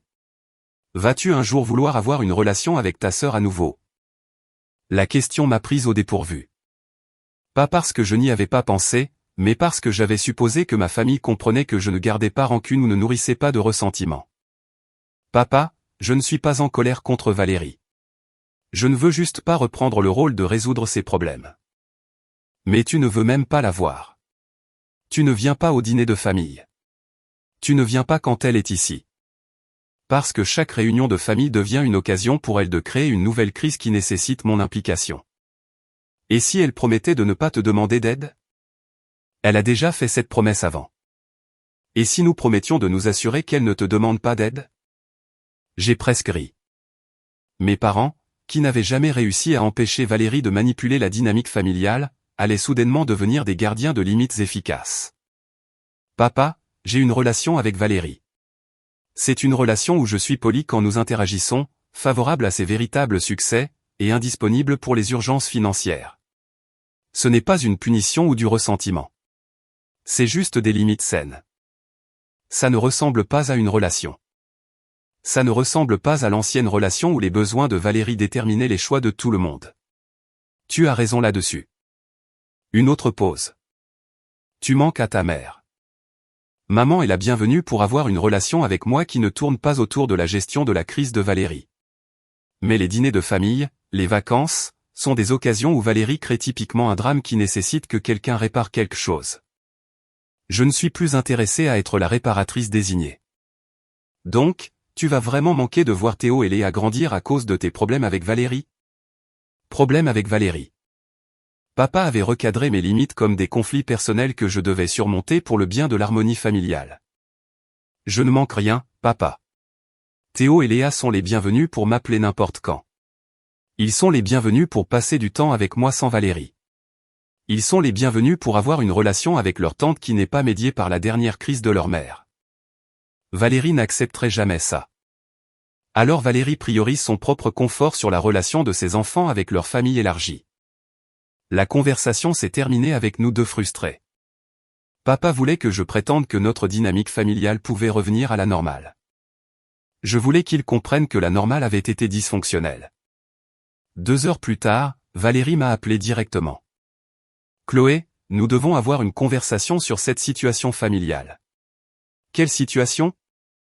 La situation où tu t'es complètement coupé de ta nièce et de ton neveu à cause d'un grief imaginaire contre moi. Grief imaginaire. Valérie avait réussi à redéfinir des mois de violation de limites, de manipulation financière et de chantage émotionnel comme des conflits qui n'existaient que dans mon esprit. Je ne me suis coupé de personne, Valérie. Tu refuses de venir aux événements familiaux. Tu ne viens pas visiter quand je suis chez maman et papa.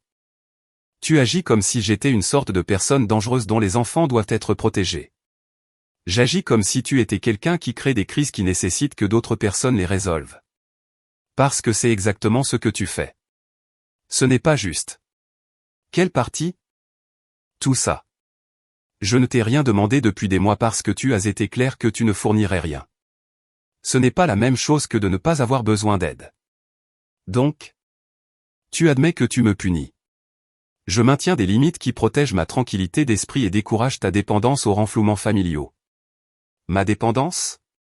J'ai été complètement indépendante depuis que j'ai emménagé dans mon propre appartement. Pendant 6 semaines jusqu'à ce que la situation de colocation devienne gênante et que tu reviennes chez maman et papa. C'est temporaire, Valérie. Tout avec toi est toujours temporaire jusqu'à ce que ça devienne permanent. Tu es de retour dans ton ancienne chambre. Les enfants perturbent à nouveau la routine de maman et papa.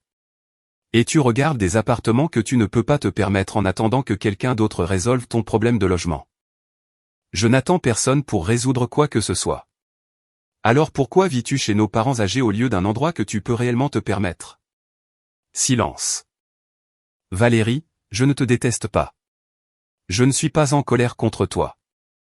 Je refuse juste de participer à la dynamique familiale où tes urgences deviennent les obligations de tout le monde. Et si une vraie urgence arrive, quelque chose de grave avec les enfants ou ma santé, alors tu le géreras comme les autres adultes gèrent les urgences, en faisant des choix difficiles et en utilisant les ressources appropriées. Tu as vraiment changé. Oui, j'ai changé. J'ai appris la différence entre être utile et être utilisé. Et tu penses que je t'utilisais? Je pense que tu nous utilisais tous. Et nous te laissions faire parce que nous confondions permettre avec aimer. J'ai raccroché, sachant que cette conversation serait rapportée à mes parents comme une preuve de mon attitude froide et impardonnable envers la famille. Mais pour la première fois, j'avais pu articuler exactement pourquoi mes limites existaient et pourquoi elles devaient rester en place. Valérie n'était pas maléfique ou malveillante.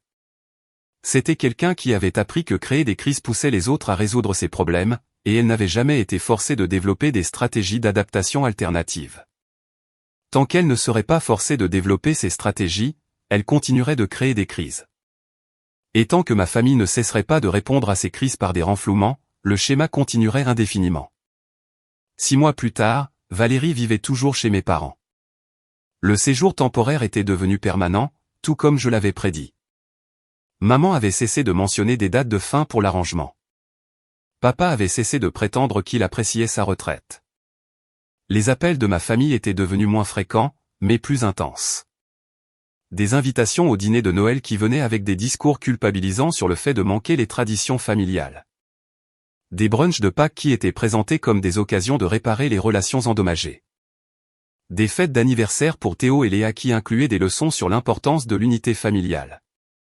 Je les ai toutes déclinées poliment et systématiquement.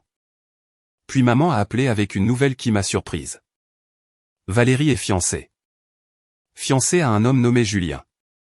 Elle l'a rencontré à son travail. Il semble très gentil, très stable. Très stable. La même description qu'ils avaient utilisée pour Mathieu, le petit ami qui avait duré 3 mois avant de découvrir que sortir avec Valérie signifiait subventionner tout son mode de vie. Depuis combien de temps sortent-ils ensemble? Environ 2 mois. Mais Valérie dit, quand on sait de point. 2 mois. Valérie s'était fiancée à quelqu'un après 2 mois, n'ayant rien appris de son désastre relationnel précédent. Quand est le mariage? Cet été. Julien est impatient de commencer à construire une vie ensemble. Julien était impatient de commencer à construire une vie ensemble avec une femme qui vivait chez ses parents et n'avait jamais réussi à maintenir un logement indépendant. J'espère que ça marchera pour elle. Elle voulait que je te demande si tu serais prête à être dans le cortège du mariage. Le cortège du mariage? Valérie voulait que je participe à la célébration de son mariage avec un homme qu'elle connaissait depuis 8 semaines. Maman, je ne vais pas être dans le mariage de Valérie. C'est ta seule sœur et elle épouse quelqu'un qu'elle connaît à peine après un schéma d'irresponsabilité financière et de dysfonctionnement relationnel. Ce n'est pas quelque chose que je veux célébrer. Tu es très critique. Je suis réaliste sur les schémas. Et si cette fois c'était différent? Et si Julien était la personne qui aide Valérie à enfin mettre de l'ordre dans sa vie? Et si cette fois c'était différent? La question que ma famille posait à propos de Valérie depuis 20 ans, malgré les preuves accablantes que cette fois était toujours la même que la dernière fois.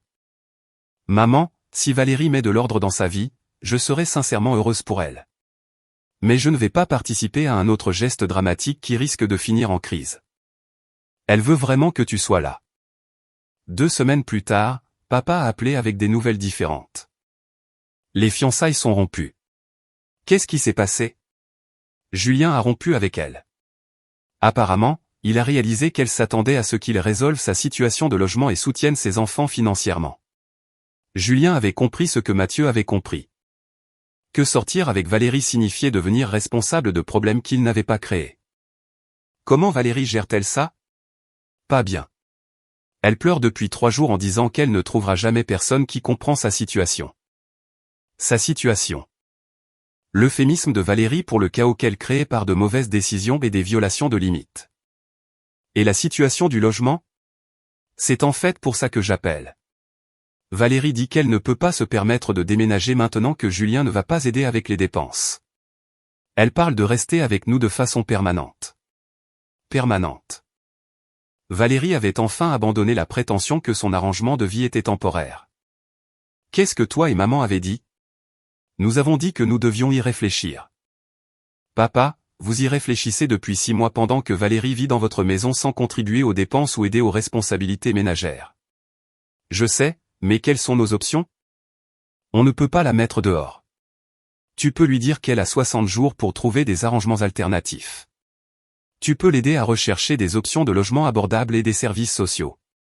Tu peux préciser que la résidence permanente n'est pas disponible. Et si elle ne trouve rien, alors elle trouve quelque chose quand même parce qu'elle y sera obligée.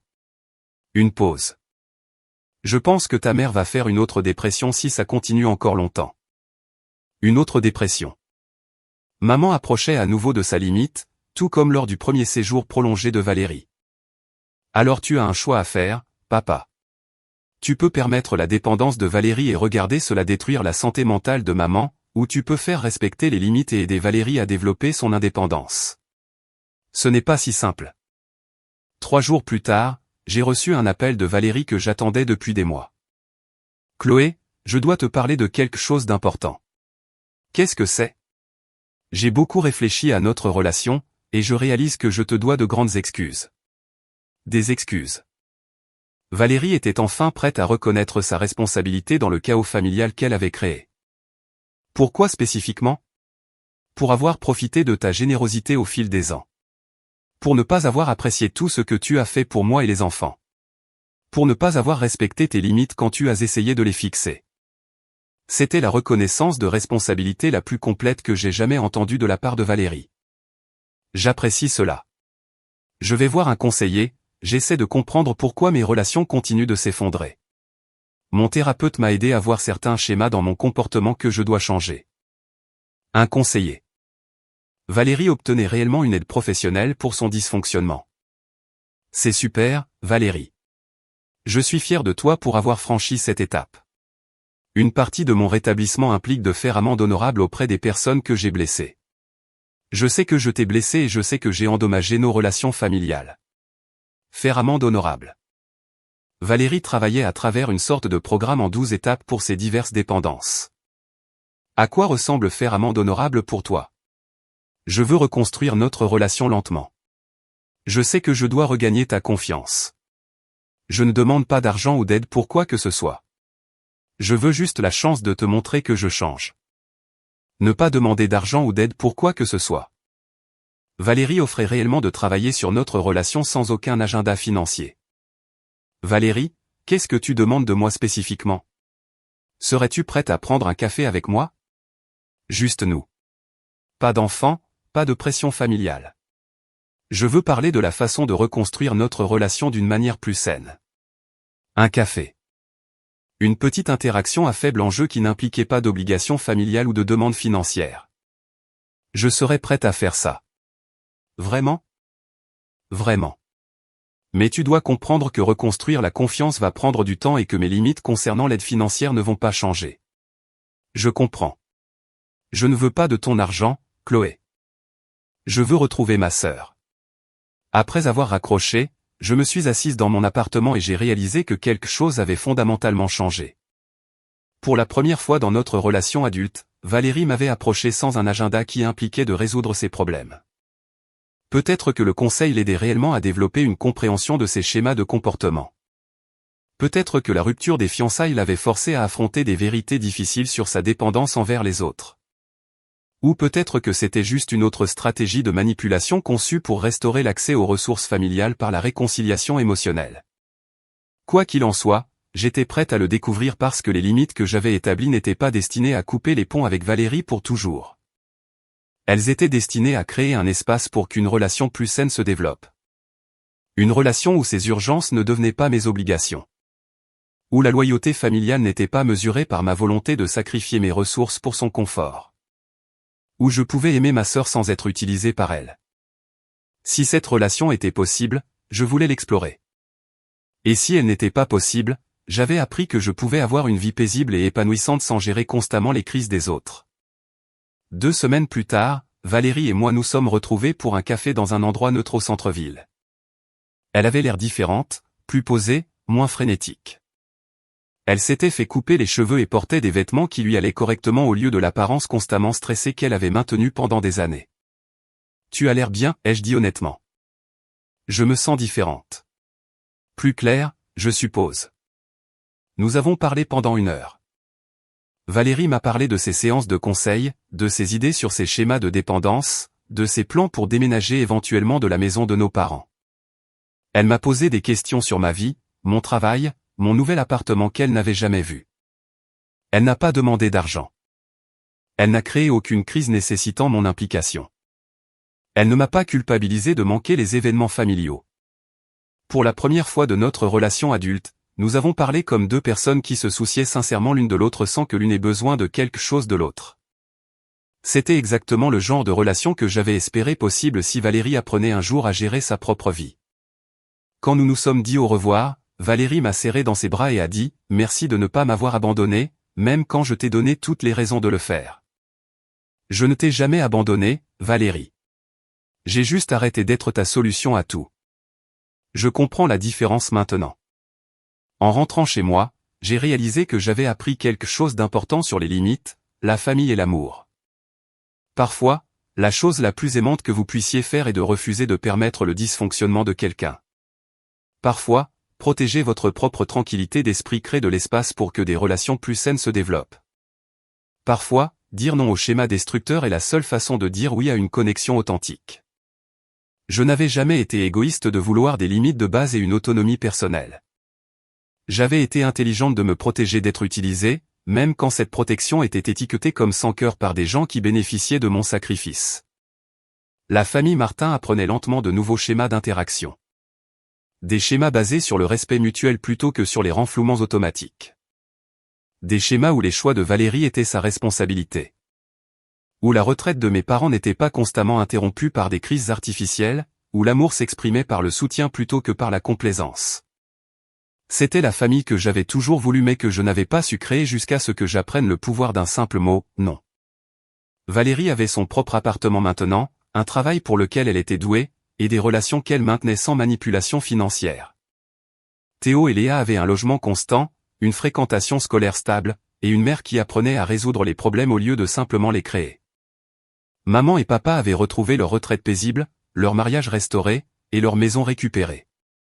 Et j'avais quelque chose que je n'avais jamais eu auparavant, une vie qui m'appartenait entièrement, libre des urgences des autres, et immunisée contre les voyages de culpabilité sur la loyauté familiale.